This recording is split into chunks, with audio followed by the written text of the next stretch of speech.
Hello à tous, bienvenue dans ce sixième épisode déjà de Close.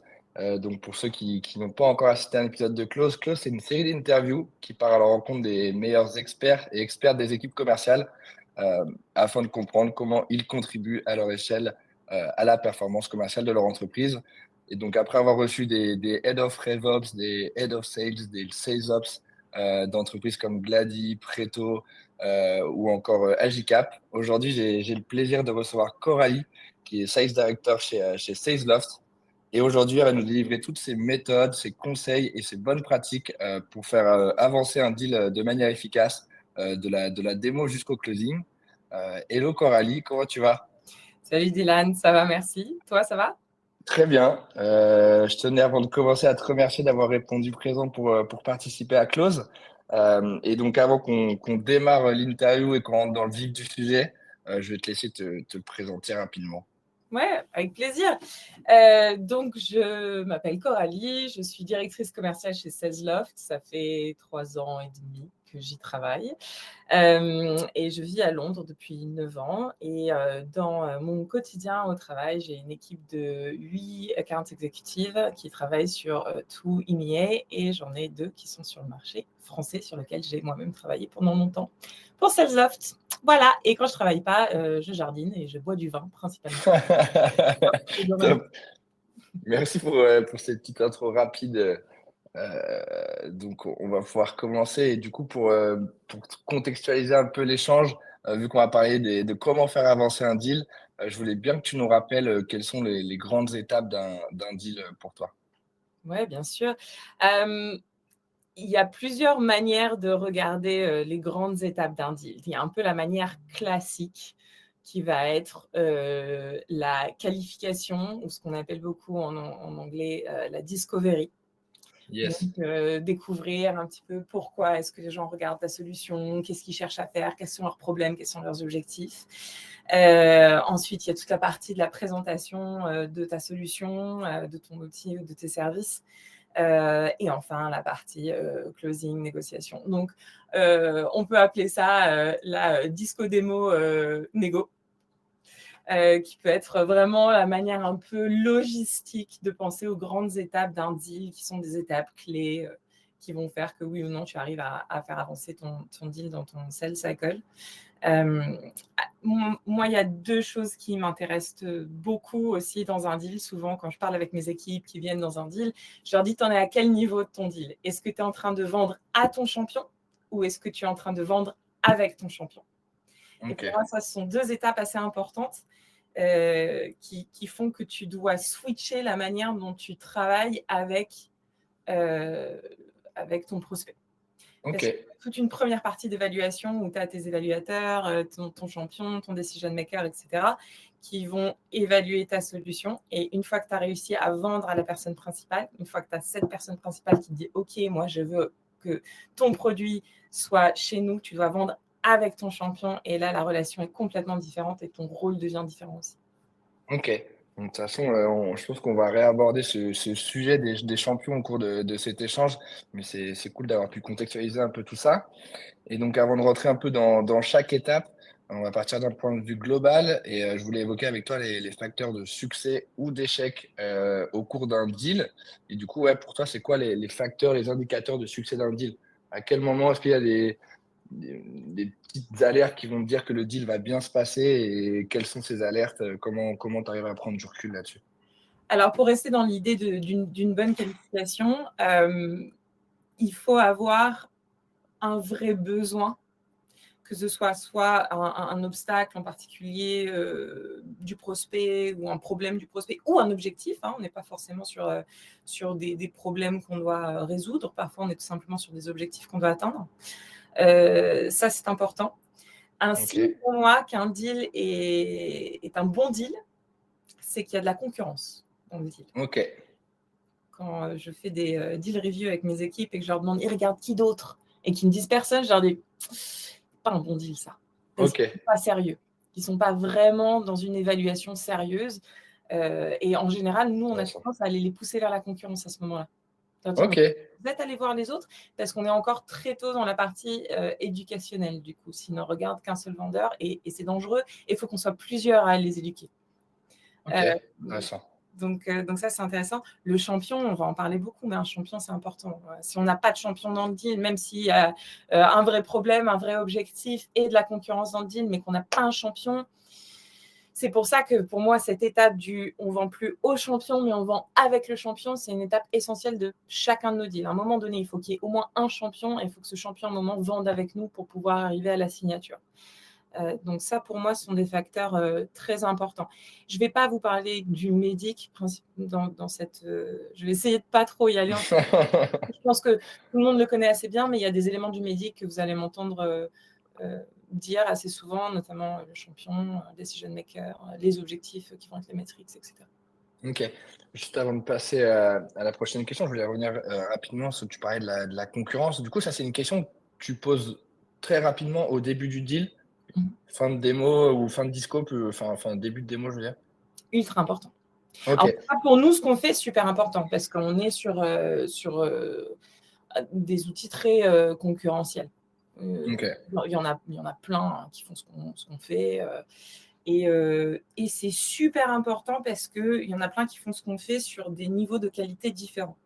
Donc, voilà, pour ceux qui ne connaissent pas, SalesLove, c'est un outil de sales execution, hein, donc une plateforme en fait, pour exécuter toutes les activités quotidiennes des sales. On a un grand concurrent qui s'appelle Outreach. Si nous, on est sur un deal où ils regardent Outreach, c'est super parce qu'ils ont déjà identifié qu'ils veulent le top du top, qu'ils sont très sérieux dans ce qu'ils veulent acheter et qu'ils ont vraiment des objectifs d'augmentation de leur productivité commerciale qui est importante. Et donc, ils sont assez matures sur les sujets. Si, en revanche, ils regardent un petit outil tout naze qui marche un jour sur deux avec 4 mecs derrière qui l'ont construit en Inde, là, on va se poser la question de est-ce qu'ils ont bien validé leurs besoins? Est-ce qu'ils ont bien compris le marché? Est-ce que c'est à nous de les éduquer? Donc ça, c'est super important et ça va nous apprendre aussi à nous comment se positionner.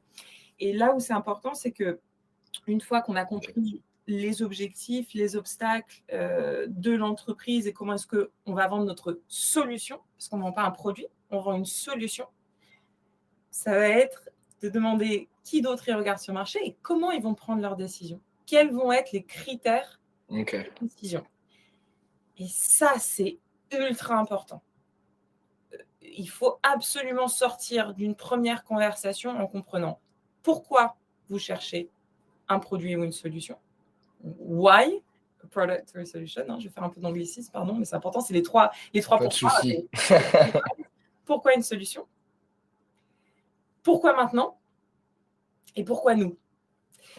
Pourquoi nous? C'est quels vont être vos critères de décision et qui d'autre vous regardez. Et une fois que vous avez compris pourquoi tu cherches une solution, pourquoi tu la veux maintenant et pourquoi tu vas choisir celle-ci plutôt qu'une autre, toi, ton boulot derrière de vendeur, c'est de te positionner exactement dans ces espaces-là. Un bon vendeur, il pose des bonnes questions, il attend qu'on lui donne les bonnes réponses et pendant tout le cycle de vente, il lui répète ce qu'on leur a dit. Ok. Donc, c'est ce que tu me disais avant l'interview, c'est d'avoir une timeline très précise par rapport à ça, quoi. Et que tu avances en fonction de ça, quoi. Ouais. Et c'est souvent ce qu'il y a de plus difficile, je trouve, aujourd'hui, en fait, dans les deals. En tout cas, sur le marché en ce moment, c'est ce qu'on appelle les compelling events, aussi en anglais. Donc, c'est d'avoir un événement précis. Alors, quand les gens sont déjà en contrat avec un concurrent, c'est facile. Quand est-ce que se termine votre contrat? Et du coup, on se positionne vis-à-vis de ça pour pouvoir faire une transition simple. Quand on est sur quelque chose de plus éducationnel, ils n'ont pas encore un outil comme le nôtre. Du coup, voilà, c'est un peu nouveau, un peu comme vous. Je sais qu'il y a plein d'équipes qui sont pas équipées d'un outil bien sûr. Cobra pour pouvoir gérer les commissions. Même si vous vendez toute la valeur de l'outil de Cobra et qui vous disent, ouais, en fait, on en a vraiment besoin parce qu'on a des problèmes, je sais pas, de churn dans notre équipe commerciale, etc. C'est difficile de dire, OK, bon, le besoin, tu l'as identifié, tu sais que tu en as besoin au plus vite possible, mais comment est-ce que j'arrive à trouver un moyen d'avoir une date, ou d'avoir un mois ou un événement en particulier? Et ça, les bons sales, ils trouvent des moyens de créer des événements clés qui vont leur Ok, permettre de faire avancer leur deal. très clair. J'ai d'autres questions qui me venaient en tête, mais je crois que je vais les aborder un peu plus tard pour pas casser la trame, mais hyper intéressant en tout cas tout ce que nous a dit et je pense qu'on va revenir sur quelques points au cours de l'échange. Du coup, je fais la transition. On a vu les facteurs clés de succès. Maintenant, on va regarder côté un peu échec. Pour toi, avec l'expérience que tu as, c'est à quel moment de toutes les étapes que tu as citées précédemment où les deals, dans la majorité, sont perdus? Pourquoi et comment toi tu fais pour rectifier le tir? Ouais, c'est post-démo souvent. Donc, si Ok, on reprend un petit peu cette manière logistique, un peu linéaire de voir le truc, on schématise, hein, de la ouais, disco démo négo, c'est souvent post-démo. Que les deals se perdent et souvent, en tout cas chez nous, hein, ce que je vois beaucoup, c'est j'ai plus de réponse. J'ai mis en step, les mecs sont pas venus, ils m'ont annulé des trucs, j'ai plus de réponse, je me ok, fais tester. Et c'est souvent là où on perd nos deals en fait. Ils étaient intéressés, ils avaient envie de voir ce qu'on fait, ils avaient identifié un problème, mais il y a un truc qui a déconné, on n'a pas réussi à rendre le projet sticky, quoi, à faire en sorte ok, que ce soit suffisamment important pour que les personnes à qui on parle prennent le temps, prennent l'énergie, prennent les ressources pour faire une évaluation complète et pour aller vendre en interne, parce que c'est difficile de vendre en interne. ouais, Donc, c'est souvent ce moment-là qui va être clé dans ta capacité à vraiment valider et solidifier ton opportunité de vente mm, ou la laisser t'échapper. ok. Et du coup, ça pour éviter que ça t'échappe entre guillemets le laps de temps, est-ce que c'est peut-être une question de temps où la démo est prévue trop longtemps après et qu'il n'y a pas de contact établi entre la team sales et le prospect, ou là peut-être l'équipe market peut intervenir, je sais pas, ou des prises de contact régulières? Est-ce que tu as un avis là-dessus, un peu de recul avec Ouais, toute ton expérience? il y a plusieurs facteurs. Il y a 3 facteurs principaux. Euh, le premier, c'est que les vendeurs sont frileux à la disqualification. Ok, Il y a beaucoup de deals qui ne sont pas vraiment des deals dès le début. ouais, Et les très bons vendeurs, ils sont capables d'aller travailler, de mettre 100% de leur énergie sur les vrais deals, ou en tout cas vraiment de convertir des deals en vrais deals très vite. ok, Les mauvais vendeurs en général passent du temps à brasser de l'air et à faire beaucoup de travail sur des deals qui ne vont jamais closer. ok, Et ça, pour les managers qui nous écoutent, c'est un signe assez rapide d'un vendeur qui soit n'a pas été suffisamment bien coaché, soit n'a pas bien compris le truc, soit il ne sera jamais vraiment un bon vendeur parce qu'il n'est pas ok, capable de comprendre où est-ce qu'il doit passer son temps. Donc, capacité à qualifier est aussi importante que sa capacité à disqualifier ses deals. ok, Ça, c'est le premier élément. Le deuxième élément, ça va être les next steps et du coup le ouais, contrôle que l'on va avoir sur son deal. Un bon next step, c'est un next step qui a un agenda clair, ouais, avec une valeur claire, qui est rapide dans le temps et idéalement qui rajoute de nouvelles personnes dans la boucle. au cours du deal, ok, Exactement. Un bon next step, il ne se décide pas à la fin de sa démo, à la fin de son call. Il se décide au début ou au milieu.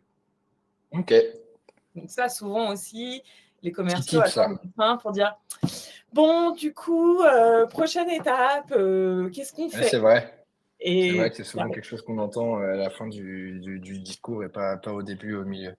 Ok, alors qu'un bon next step, déjà, c'est dans l'agenda. Alors aujourd'hui, qu'est-ce qu'on va faire? On va faire une démo. Ça va vous permettre d'évaluer si oui ou non vous pensez que notre solution va vous permettre de faire ci, ça et ça. Si la réponse est oui, ce qu'on fera, c'est qu'on aura un prochain call dans les prochains jours pour soit continuer la démo, soit faire une démo aux utilisateurs ou aux opérations, etc. J'en sais rien, ça dépend de ce que vous vendez, évidemment. Le ok, next step idéal, il se fait pendant votre call.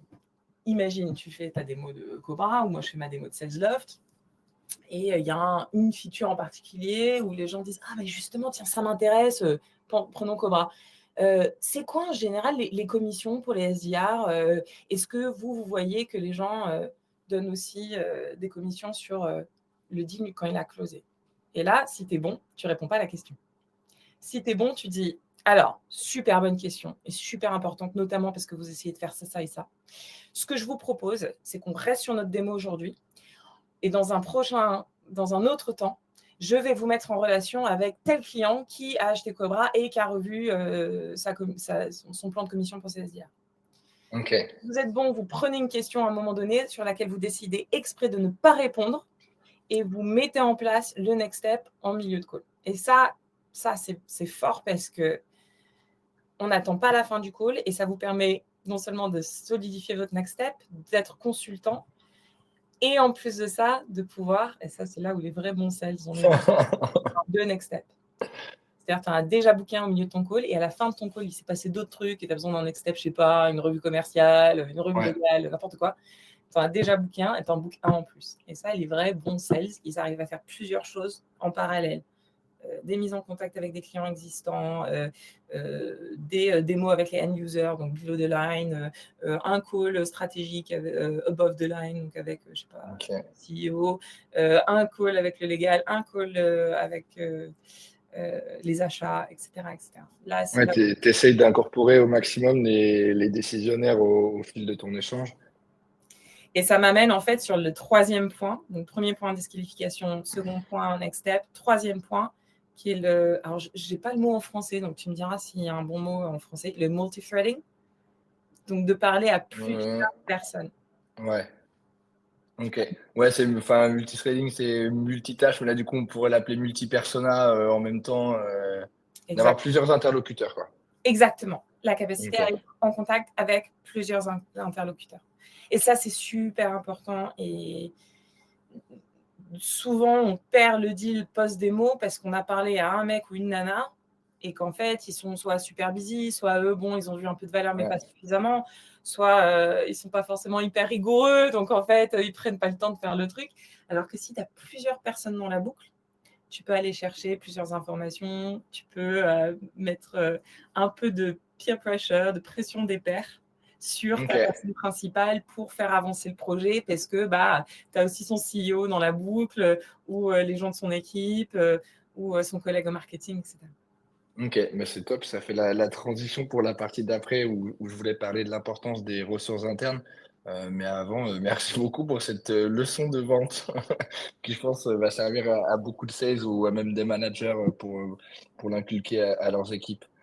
Et du coup, tu en parlais au début, mais comment tu t'appuies, tu viens d'en parler, c'est le multi-threading, c'est ça? Comment tu t'appuies sur des ressources en interne pour faire avancer un deal? C'est ce que tu viens de nous dire? Alors, quand tu dis interne, tu dis interne à ton prospect? Dans l'entreprise, ouais, l'entreprise, ton prospect, ouais, exactement, c'est ça. Sur le prospect. Parce qu'il y a deux choses, il y a à la fois chez le prospect et chez toi. Ok.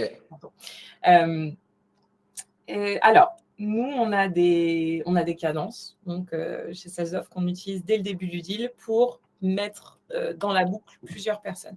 Il y a un livre qui est super qui s'appelle Below the Line, Above the Line, Below the Line, qui explique en fait comment est-ce que tu vends à tes utilisateurs finaux versus comment est-ce que tu vends de manière un peu plus stratégique à tes economic buyers en général. Ok. Et nous, ce qu'on fait, c'est souvent les deux. Donc, nous, on a un outil de vente qui est utilisé principalement par des commerciaux, des contributeurs individuels, souvent évalués par des gens en opération et souvent achetés par des décisionnaires qui sont assez haut placés. Donc, on a vraiment ce besoin de vendre de manière complètement différente. Tu ne vends pas du tout de la même manière à ton mec aux opérations que tu vends à ton SDR qui va utiliser ta plateforme tous les jours, que tu vends à ton bien sûr. qui veut faire une exit en 2025 pour s'en mettre plein les poches et aller un vignoble dans le sud de la France. Donc, nous, ce qu'on fait, c'est qu'on a des cadences pour des deals au-dessus d'une certaine valeur. On ne le fait pas sur nos petits deals avec 4 utilisateurs, mais pour les deals au-dessus d'une certaine valeur, pour aller en fait mettre dans la boucle. Et il y a des bonnes pratiques pour ça. Typiquement, ce qu'on fait, par exemple, pour les décisionnaires qui ne sont pas encore dans la boucle, mais qui vont certainement arriver au moment où il faut signer le contrat, c'est qu'on leur dit bonjour Antoine, voilà, je parle à Dylan et Simon demain. J'ai cru comprendre qu'ils cherchaient un outil pour pouvoir accélérer leur croissance, notamment au UK. Bon, voilà, je vous tiens au courant de ce qui se passe. En tout cas, c'est un plaisir de rencontrer vos équipes. Et une fois que la démo est passée, tu renvoies un petit message pareil au boss en disant j'ai parlé avec Simon et Dylan, ils sont géniaux, vous avez vraiment de la chance de les avoir dans la mettre un petit coup de vraiment, vous avez des équipes formidables. Ils m'ont dit que vous souhaitiez faire ça, on adorerait bosser avec vous, voilà, je vous tiens au courant des next steps. Et ça, c'est bien parce qu'il n'y a pas de demande, c'est soft, et du coup, le jour où il y a une demande, qui est en général en fin de deal, en fin de deal, ouais. Et ben, il y a eu ce que mon ancien CRO me disait, le give, give, get. Tu donnes, tu donnes, tu demandes. Tu donnes, tu donnes et tu demandes. Et du coup, c'est beaucoup plus soft. Donc ça, on le fait. Nous, ce qu'on fait beaucoup aussi en interne, c'est de mettre en relation des gens chez nous avec des gens chez eux. On est sur un gros deal, on a un CRO qui va être le signataire, on demande à notre CRO de lui envoyer un petit message. Ok, Dans le même intéressant. voilà. Ça, c'est un process que vous avez en interne qui est réglé. Ok. On a même créé en fait un petit outil qui est gratuit d'ailleurs. Si vous allez sur les Salesloft Labs, il y a un outil qui s'appelle le Draft on Behalf. C'est une petite extension à votre Gmail qui vous permet de créer un email avec la personne qui doit le recevoir et la personne qui doit l'envoyer. Et vous l'envoyez. Et moi, mon équipe fait ça tout le temps. Et j'ai juste à cliquer sur un lien. J'ai mon email déjà écrit, préécrit par mon sales avec la personne à qui je dois l'envoyer. Je peux le modifier comme je le souhaite et je l'envoie. Du coup, on n'a pas à nous, tout le temps, manager, exécutif, à écrire les emails. C'est les équipes qui le font, mais on a quand même la possibilité de revoir l'email avant de l'envoyer. Ouais, ça te permet de gagner du temps. Ouais. Voilà. Que tu n'as pas forcément quand tu es vendeur. Exactement. Et ça permet d'aligner tes ressources aussi en interne. Parce que c'est super important, non seulement de faire du multi-threading en externe, mais en interne. Plus tu as de gens en interne qui te supportent sur un deal, plus tu as de chances de le closer aussi. Ok. Et quand tu me parlais justement que tu tenais au courant, par exemple, le CEO ou le CRO, est-ce que tu vas par exemple le mettre dans la prochaine invitation du prochain rendez-vous, le convier quoi, entre guillemets au rendez-vous, et après tu sais pas s'il vient ou pas, mais est-ce que c'est une pratique que tu fais ou pas, ou en tu trouves général, ça trop poussif? Alors, tu le fais via ton champion. Ok. Là où il faut vraiment pas. Alors, c'est très important d'avoir accès aux decision makers, à l'economic buyer, etc. Mais le champion, si tu te crames avec ton champion, tu mets ton deal. Ok. Donc, et c'est là, moi je dis souvent, mes sales, ils viennent me voir en me disant qu'est-ce que je fais. Je dis, c'est là où tu es un sales exécutive. C'est toi qui prends la décision exécutive de ce que tu fais sur ton deal. Je ne suis pas dans ton deal. C'est à toi de me dire ce côté humain de ton champion. Est-ce que si ton champion, et ça, c'est un problème souvent, les champions qui te bloquent l'accès. Donc, c'est à quel moment tu peux. Et c'est pour ça que le côté de j'envoie un petit email dès le début, hyper cool, je sens, demande 3 lignes pour dire coucou Jean-Michel, je parle à tes équipes, très intéressant de savoir ce que vous faites sur le marché anglais en ce moment. Je sais pas, je donne un exemple à la con, hein, mais j'espère qu'on va pouvoir vous accompagner dans le futur pour réaliser vos objectifs. Je te tiens au courant de ce qui se passe. Ça, il n'y a pas besoin d'aller demander l'autorisation au champion pour faire ça. En revanche, c'est difficile d'aller directement demander un rendez-vous Moi, il y a un mec qui a fait ça il n'y a pas longtemps, qui me prospectait. Et j'avais dit, écoute, là, j'ai pas le temps, je suis en fin de quarter, etc. Mais renvoie-moi un petit message, genre début juillet, j'étais en fin de mois. Je lui ai dit, renvoie-moi un message début juillet. Et le mec m'a envoyé une invitation. Et ça m'a pas du tout plu. Je lui ai dit, en fait, tu m'envoies une invitation. Moi, je suis pas disponible à ce moment-là. Je t'ai dit de me renvoyer un email début juillet. Donc, ça m'a plutôt gonflé, en fait. Faut faire. Bon, après, je lui ai répondu, on s'est parlé du coup. Mais.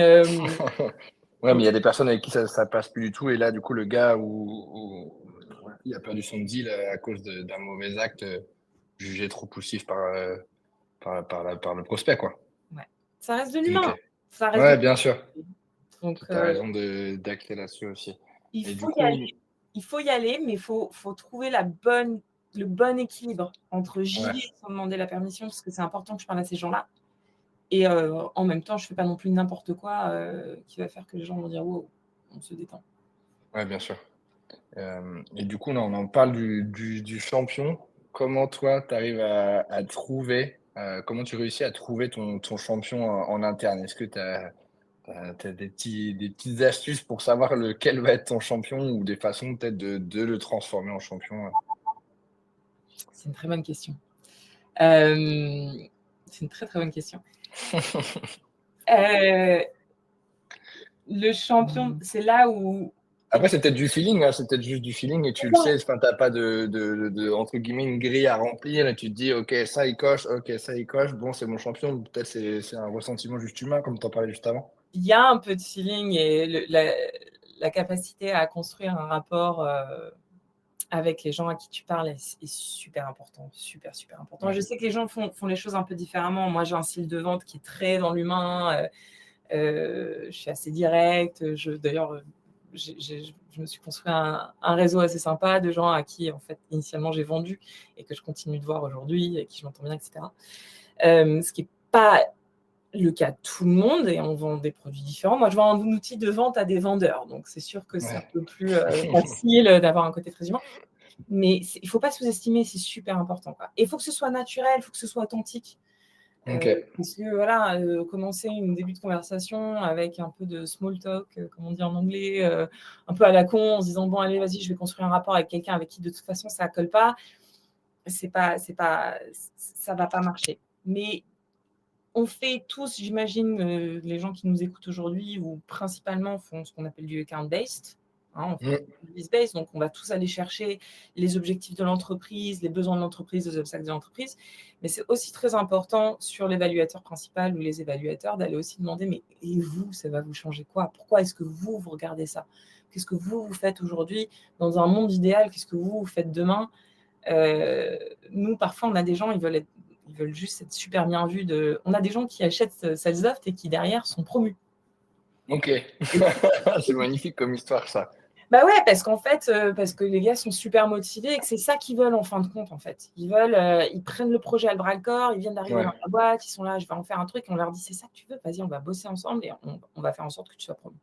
Tu es aujourd'hui, tu es sales ops qui vient d'être embauché, tu veux être, head of revenue operation demain, bah, vas-y, viens, on fait ça ensemble. OK. Et il y a de ça et ça, c'est super important. Après, il y a des trucs qu'on peut faire aussi, c'est tester le champion. Et pour revenir à ce qu'on disait avant avec l'accès aux economic buyers, au multithreading, et Ouais. cetera, demander l'accès, c'est une bonne manière de tester le champion. OK. En Et fonction de sa réponse, tu vas savoir, quoi. il y a une question que moi je posais sur tous mes deals. À un moment donné, quand on arrive, voilà, qu'il y a eu déjà un peu une évaluation et tout, dire: «Bon, est-ce que vous avez fait votre choix?» Et là, les mecs sont: «Ah bah non, on est encore en train d'évaluer et tout». En plus, ils sont pas bêtes, ils te donnent pas le choix jusqu'à la négo parce que, bah, ils en profitent pour, utiliser les prix de tes concurrents. Bien Mais sûr. une bonne question pour tester le champion, c'est: «Bon, si ça tenait qu'à toi, Dylan, entre toi et moi, si tu voilà, s'il y avait personne d'autre dans la boucle, si que toi là aujourd'hui, tu as un budget illimité et tout, qu'est-ce que tu fais?» Et là, si ton champion dit: «Bon, bah, je pense que, bon, j'irai avec Salesloft». Bon, bah, c'est bon. Ton champion, là, c'est bon, tu l'as locké, tu sais que c'est OK. lui et là, tu passes donc je reviens sur les grandes étapes, de vendre à ton champion, à vendre avec ton champion. C'est ça, ça va devenir un «allié» entre guillemets dans le deal et il va être entre ton côté et enfin, il y a pas de côté, mais du coup, il va t'accompagner, pour gagner le deal auprès de l'entreprise, quoi. Et Ça, là, c'est le support le plus important que tu peux avoir, quoi. c'est plus important parce que tu ne vends plus à cette personne, tu vends avec cette personne. Souvent avec cette personne. Et c'est là où tu l'ajoutes sur WhatsApp et c'est là où il y a une relation différente qui se construit et où ça devient: «OK, bon, tu veux, toi, c'est bon, tu as décidé, écoute, bah, maintenant, on va bosser ensemble et on va faire en sorte que je te rende la vie facile pour aller le vendre en interne». OK. C'est hyper intéressant tout le côté humain que tu décris, depuis le début de l'interview. C'est quelque chose que j'ai pas forcément l'habitude d'entendre ou de voir dans d'autres entreprises ou chez d'autres personnes et du coup, c'est une importance folle, en fait, pour closer de en fait, c'est ce que cherchent les personnes aussi, ce qu'il y a plus trop forcément dans le monde de l'entreprise des fois. C'est un fournisseur, c'est un fournisseur, un prestataire, c'est un prestataire et si tu oublies cette relation humaine, au final, tu vas pas aller très loin, quoi. Bah, surtout que nous, en fait, encore une fois, on ne vend pas un outil. On vend une solution, on Mmh. vend un partenariat, on vend une stratégie, Ouais, des outils comme après, encore une fois, il y a des gens qui nous écoutent qui sont sur des situations différentes, mais ouais, bien sûr. nous, ce qu'on fait, en fait, peu importe que tu utilises le meilleur outil sur le marché pour faire de SEP, si ta stratégie derrière elle est naze, tu vas pas générer plus de revenus. Donc, le côté humain, il est super important. Ok, très clair. On va avancer un peu dans l'interview et dans la trame. J'ai fait un peu le tour de quelques sales, que ce soit à Cobra ou à l'extérieur de Cobra, pour récolter quelques questions qu'ils auraient aimé te poser par rapport à la manière dont faire avancer un deal et surtout les situations, objections courantes auxquelles ils font face. Et du coup, la première, c'était comment tu fais pour gérer au mieux plusieurs deals en même temps, en sachant qu'on a peut-être qui sont plus prioritaires que d'autres et des fois, ils se retrouvent vite débordés et ils savent pas où mettre leur énergie. Est-ce que tu as des questions, des tips que toi tu te poses pour faire un choix, quoi? Alors, la première chose, c'est ton pipeline management. C'est bosser les deals qui vont closer. Ok, On en a parlé, je ne vais pas revenir dessus, mais super important. La deuxième chose, c'est d'être organisé. Donc, utiliser des cadences, par exemple. Donc des cadences ou des séquences qui sont encore un petit peu parfois traditionnellement utilisées que pour de la génération de pipeline. ouais, c'est vrai. Parce qu'en fait, typiquement, pour gérer ton pipe, c'est super important d'être très organisé, de pouvoir envoyer des emails de nurturing, de pouvoir faire du Ouais. multi-threading et pouvoir le faire à échelle. Donc ça, c'est très important.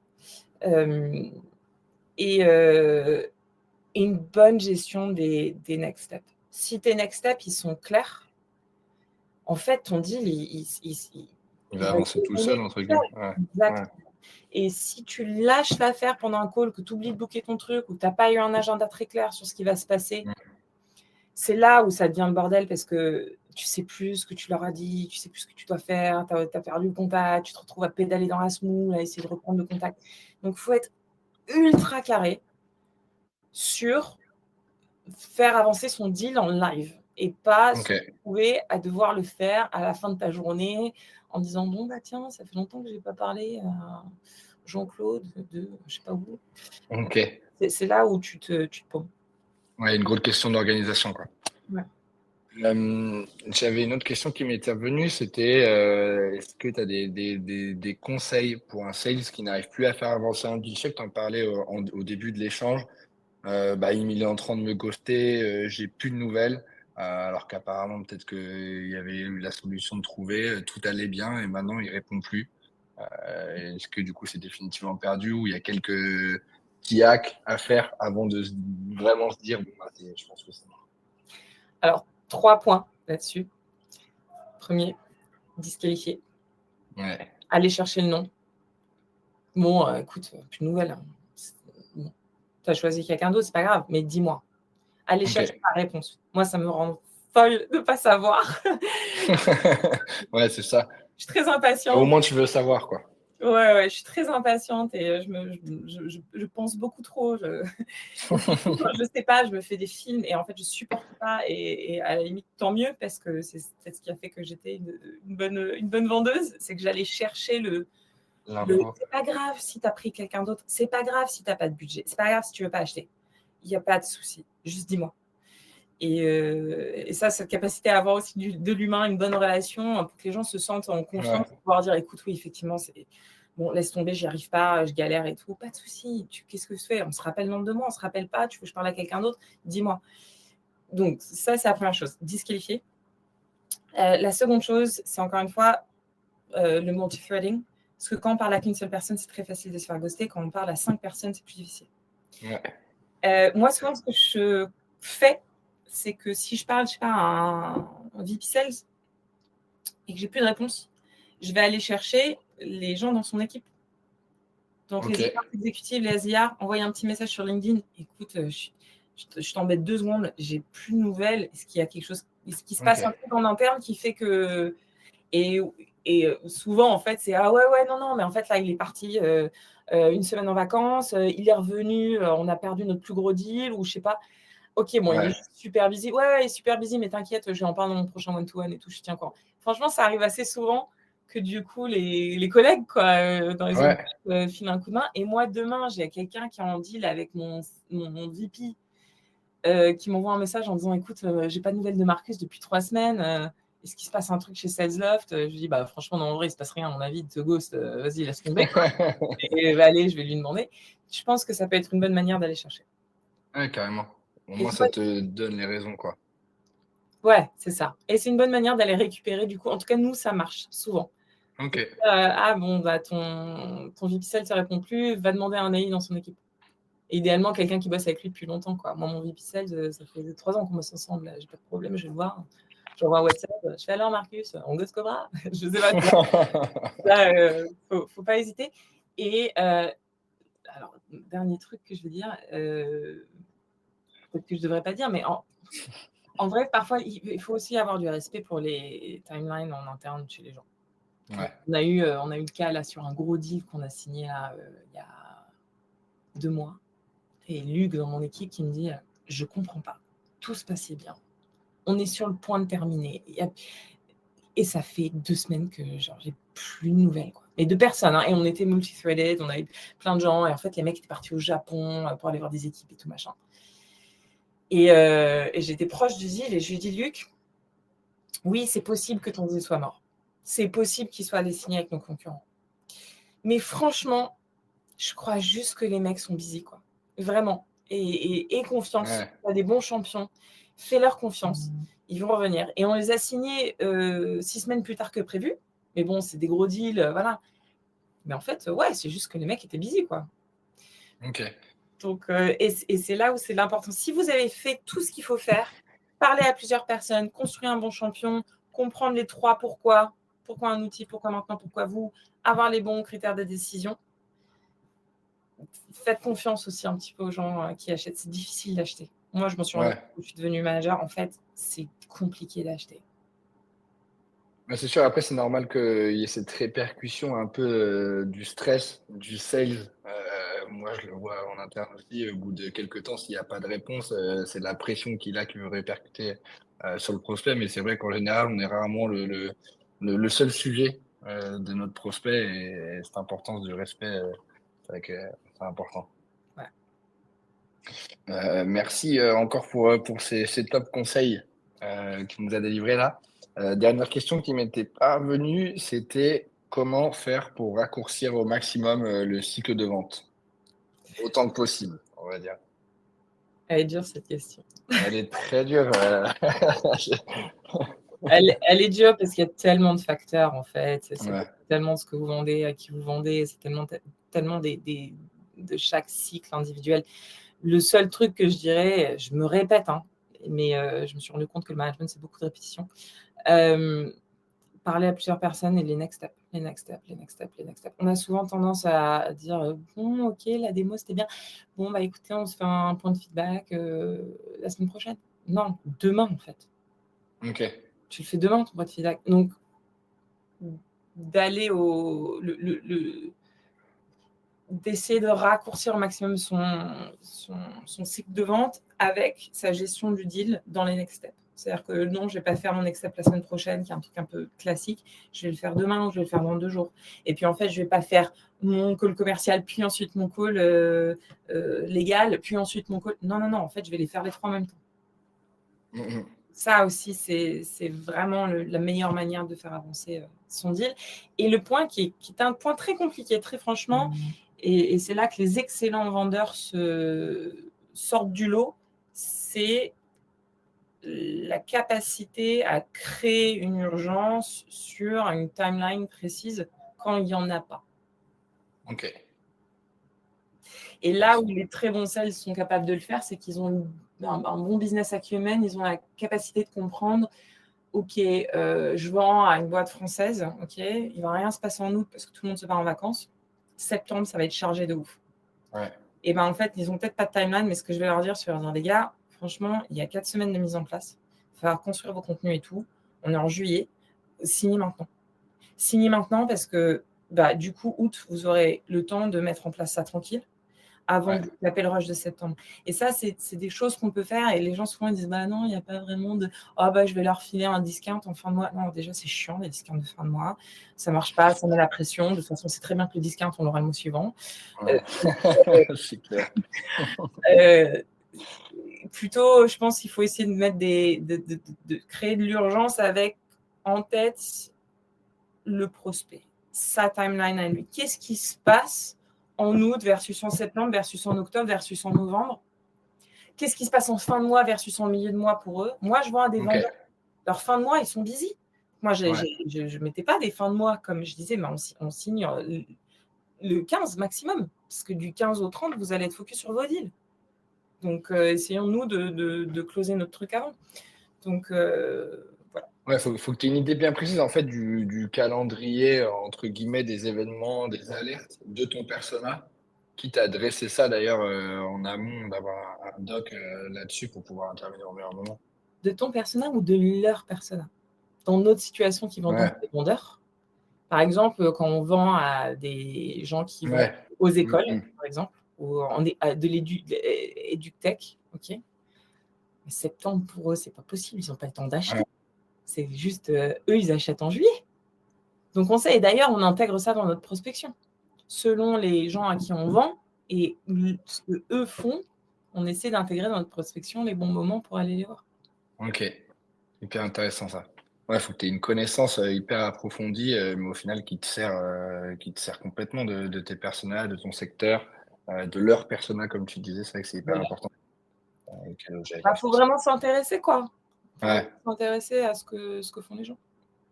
Carrément. On va passer à l'étape de la négociation, la dernière partie de ton deal. Et j'avais deux questions à te poser par rapport à ça, pareil que j'avais eu un peu en idée, mais qui sont revenus aussi dans le bureau des sales chez nous. Donc j'en profite pour le poser, et je pense que c'est pareil dans différentes entreprises. C'est comment tu fais pour gérer la différence de prix que tu as avec un concurrent, qui devient un sujet qu'on met souvent sur la table. Ton prospect joue souvent avec ça. Ouais, mais je suis avec eux, ils sont moins chers. Comment tu joues un peu l'équilibre de peut-être t'ajuster, peut-être non, en fait, je vais pas baisser mon prix et voilà pourquoi je baisse pas mon prix. Enfin voilà, comment tu gères cette étape? Moi, je baisse le prix. Non, je déconne.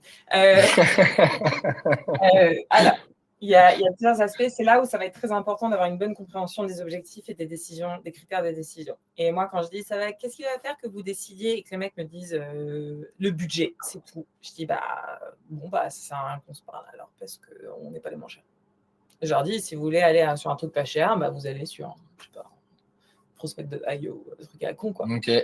Et c'est là où si tu n'as pas derrière de dire attends, tu me dis budget, mais budget, si tu veux faire Paris-Marseille en trottinette, vas-y, il n'y a pas de problème, quoi. Si c'est que ton seul critère de décision, que c'est juste ton argent, il n'y a pas de souci. Maintenant, si tu me dis oui, non, mais moi j'ai le budget, mais je veux faire Paris-Marseille en 3 heures. Enfin, je sais pas, je sais combien de temps ça prend le train, je sais pas. Ça fait longtemps que 3 heures à peu près. Voilà. En fait, ouais, mec, mais c'est pas avec tes 25 balles que tu vas y arriver, quoi. Donc, il faut décider à un moment donné, qu'est-ce qui va être le plus important? Est-ce qu'il faut que tu arrives à temps ou est-ce qu'il faut que tu arrives pour pas cher? Et ça, c'est déjà très important. Et c'est ça qui va te permettre de vendre pas seulement, tu sais, on dit beaucoup, ouais, il faut vendre la valeur, faut vendre la valeur. Oui, mais la valeur est perçue différemment. Et la valeur, elle est perçue en relation du prix qui est dépensé et du retour sur investissement. Donc, avoir une bonne compréhension des objectifs, des obstacles. Ok, moi, je suis en train de développer mon marché à l'étranger. J'embauche des sales et moi, il faut que mes sales soient efficaces dans les 3 à 6 mois.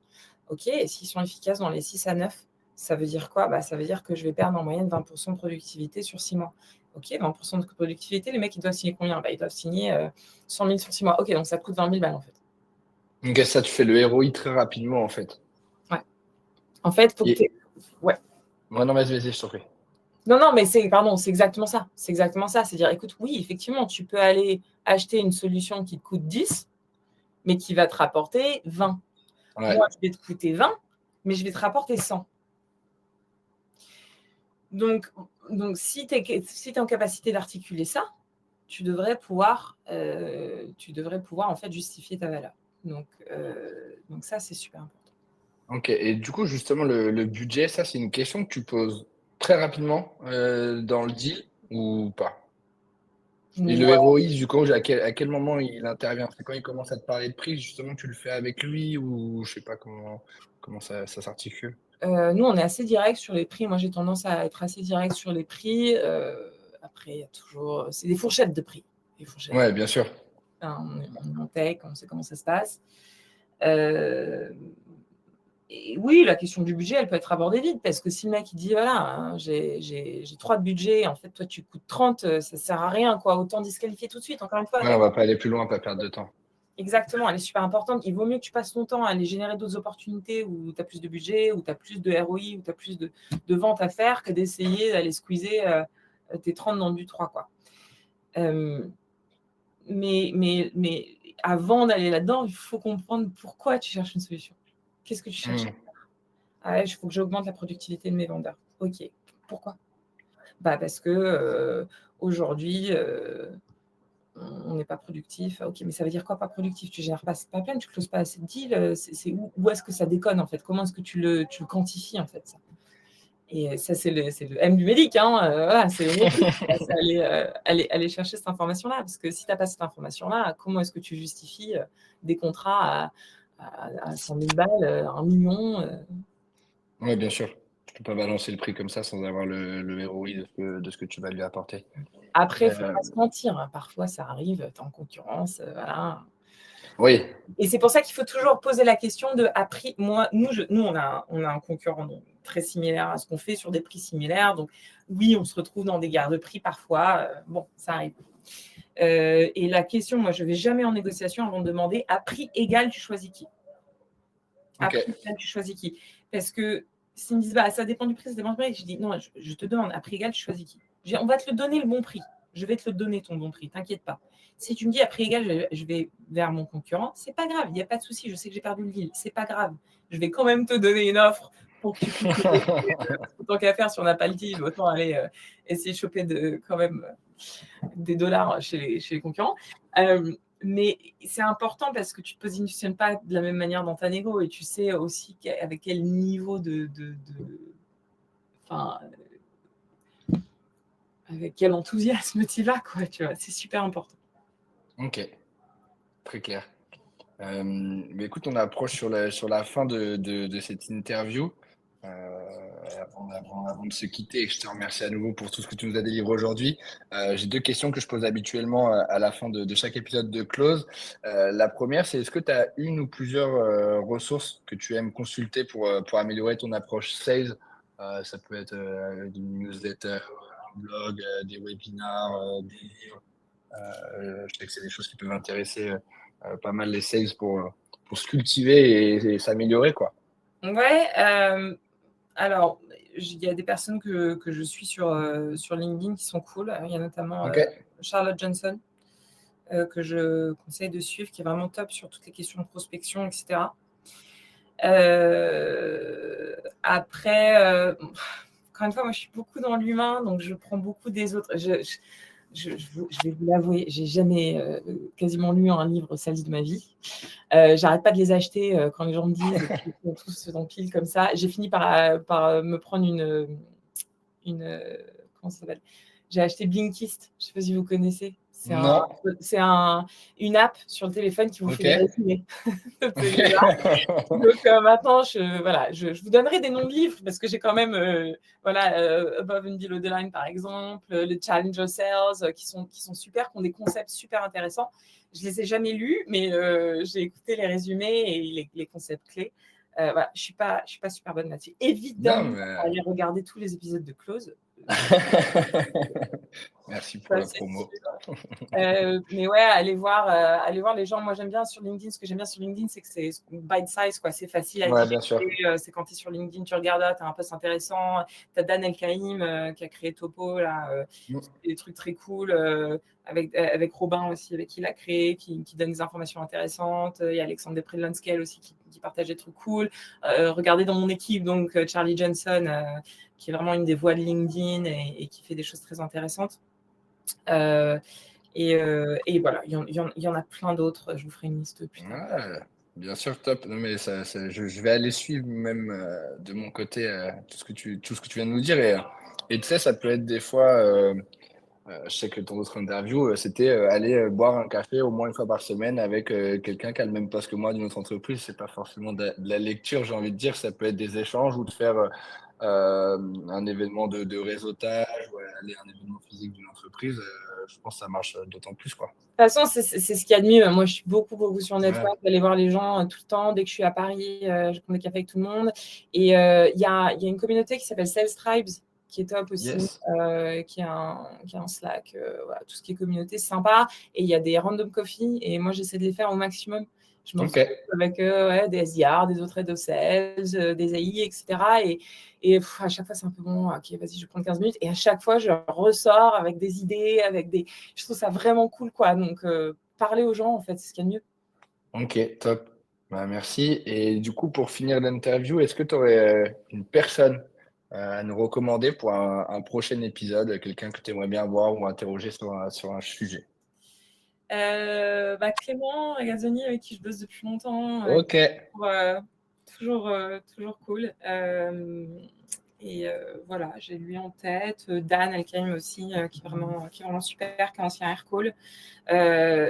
Il y a des petites mafias, moi, où je trouve que vraiment, des gens qui sortent d'écoles de vente, voilà, tous les ex-Pendesk, les Spendesk et les ex-Spendesk, les Aircall et les ex-Aircall, les Payfit et les ex-Payfit, par exemple, c'est des entreprises qui ont vraiment construit des cultures d'entreprise, qui ont embauché des gens qui sont vraiment intéressants et qui sont des vraies écoles de vente. Donc, tous ces gens qui sont passés par là, pour moi, souvent, à chaque fois que je les rencontre, c'est des gens de qui j'apprends beaucoup. Canton Square, Job Teaser, voilà, il y a quelques noms comme Ok. ça. Ça peut être une bonne manière d'aller trouver des gens intéressants qui ont des choses intéressantes à dire, qui ont vécu des choses intéressantes et qui montent des boîtes super cool. Ok, top. Ouais, je ne manquerai pas de me rapprocher des personnes que tu viens de m'évoquer pour un prochain épisode. Du coup, je tiens à te remercier à nouveau pour le temps que tu as pris aujourd'hui pour nous accorder cet épisode, de toutes les réponses que tu as apportées à nos questions, des conseils actionnables que tu as donnés aujourd'hui, des leçons de vente, j'ai même envie de dire, que tu nous as données. Aucun doute que ça sera très utile à tous les sales, head of sales ou les autres managers. Tu me dis si je me trompe, mais si c'est possible pour les personnes qui voient cet épisode, de te contacter sur LinkedIn si jamais ils ont d'autres questions pour approfondir certains sujets, parce que c'est vrai qu'on essaie de faire des épisodes assez longs, mais en même temps, ça ne peut pas durer toute la journée. Donc, je suppose qu'il y a des questions en fonction de l'entreprise ou du secteur qui ont envie d'être posées. Donc voilà, n'hésitez pas à contacter Coralie sur LinkedIn. Et avant de vous dire au revoir, moi, je vous invite à aller découvrir l'étude sur la rémunération variable qu'on a sorti en collaboration avec Mojo, une étude donc là qui est spécialisée sur la REM variable en France. Et on a sorti plein de statistiques hyper intéressantes sur les modèles de rémunération variable par secteur, par taille d'entreprise, mais aussi les montants de salaire fixe, de salaire variable par métier, par niveau d'XP. Donc voilà, ça c'est directement disponible sur notre blog. Et donc, pour finir, je vais laisser le mot de la fin à Coralie et je te remercie encore. Merci beaucoup, Dylan. C'était un plaisir. Et évidemment, contactez-moi quand vous voulez. Bon, merci. Ciao. Bye.